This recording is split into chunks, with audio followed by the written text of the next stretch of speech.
I absolutely believe that she escaped. The head was never found to that female body. She had a whole week to get away. Everybody has to be forgiven, but you can't forgive what she really did to those men. The Belle Gunness case is something that is probably a major part of the history of this whole town.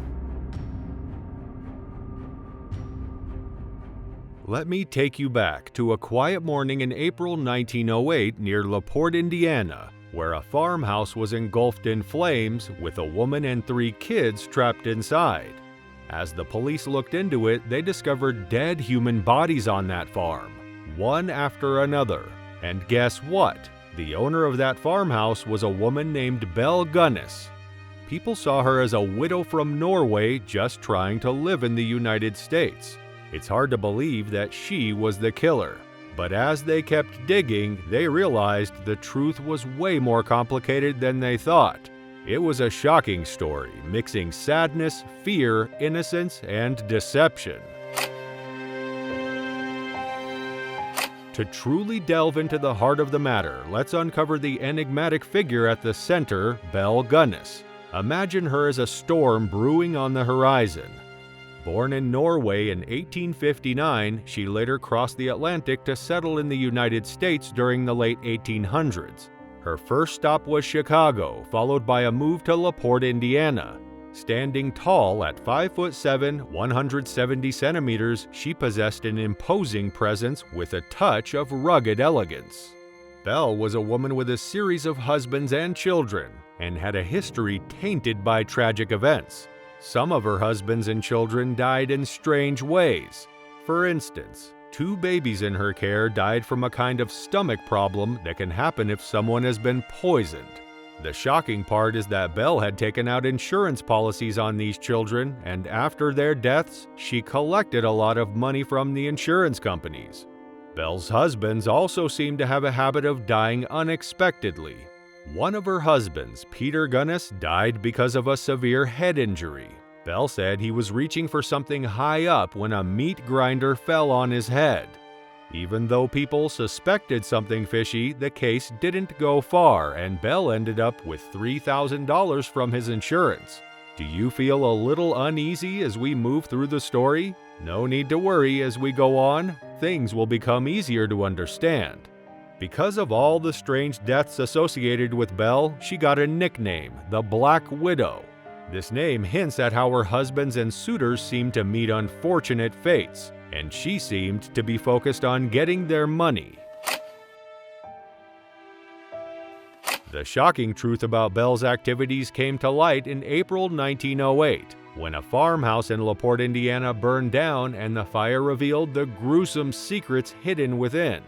The remains of her victims, men and even children, were found buried on the farm. On further inspection, it is being revealed that she used that farmhouse as a way to trap her victims. Yes, you heard it right, victims. She used the newspapers as her means of connection, placing ads that appeal to wealthy and vulnerable men seeking love and companionship. These ads were carefully designed to lure in those who might be looking for a fresh start or a chance at romance. Once these men responded to her ads and arrived at her farm, they entered a world of danger. At first, things might have seemed normal, even charming, as Belle put on a facade of kindness and warmth. She may have presented herself as a caring woman, offering hospitality and a safe haven. However, as they settled in, the situation would take a terrifying turn. Once on the farm, these men found themselves isolated and vulnerable. They were in unfamiliar territory, far from their usual support systems. This is where Belle's true intentions would come to light. It's believed that she used various methods to dispatch her victims, poisoning their food or drink, drugging them, or even resorting to violence. A similar thing happened to Andrew Helgelin because Andrew was being asked to move to LaPorte secretly, bringing money with him. But once he arrived, he vanished. His brother Asla went to the farm with a worker and found strange dents in the ground. In one of them, they discovered body parts: 2 hands, 2 feet, and a head. Asla knew they belonged to his brother. More investigations revealed that there were many such grooves on the farm, each hiding horrifying secrets. Bodies were buried in a terrible way, decapitated, arms and legs severed, and bones broken. The skulls had signs of violence. The scene was gruesome, with quicklime even scattered over the bodies. Over the course of those days, more and more bodies were discovered. Some were buried shallowly near an outhouse or a lake. It became hard to keep count because there were so many. The initial image of Belle Gunness as a good woman was quickly changing. Despite reports that praised her, especially her attempts to save her children from the fire that destroyed the house, people began to see her in a different light. As news of the mass murder spread, families whose members had gone missing started to wonder if they were connected to Belle's gruesome actions. The police struggled to identify the remains, and many of the bodies remained nameless. Experts believe Belle Gunness killed at least 14 people, including 2 of her own children, but there might be even more victims that we don't know about for sure. As we reach the culmination of this gripping tale, you've unlocked the answers to those enigmatic acts.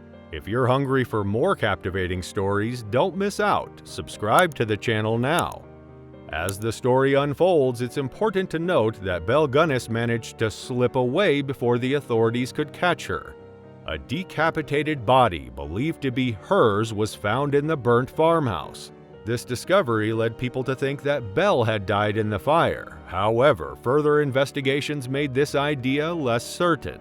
Interestingly, even though Belle was declared dead, there were odd things about the situation. The doctor who examined the body found in the farmhouse mentioned that it was actually shorter and lighter than Belle Gunness. Plus, the body's head was missing, and nobody knew where it had gone. This created even more confusion. Some people thought Belle might have escaped, but the story got mixed up, with some blaming a newspaper reporter for the confusion. After all this chaos, people reported seeing women who they thought might be Belle, especially in the Chicago area. But despite these claims, the police couldn't catch her. They looked into these reports, but none of them led to Belle's capture. In 2008, there was an attempt to use DNA tests to match the headless body's DNA with a sample from a letter that Belle had sent to one of her victims. Unfortunately, the old sample couldn't be properly tested due to its age. After the crimes came to light, the Gunness farm became a strange kind of attraction. People from all over the country visited to see the mass graves, and they even sold souvenirs and snacks there. The crimes became a part of the area's history, and there's now a permanent exhibit about Belle Gunness at the LaPorte County Historical Society Museum.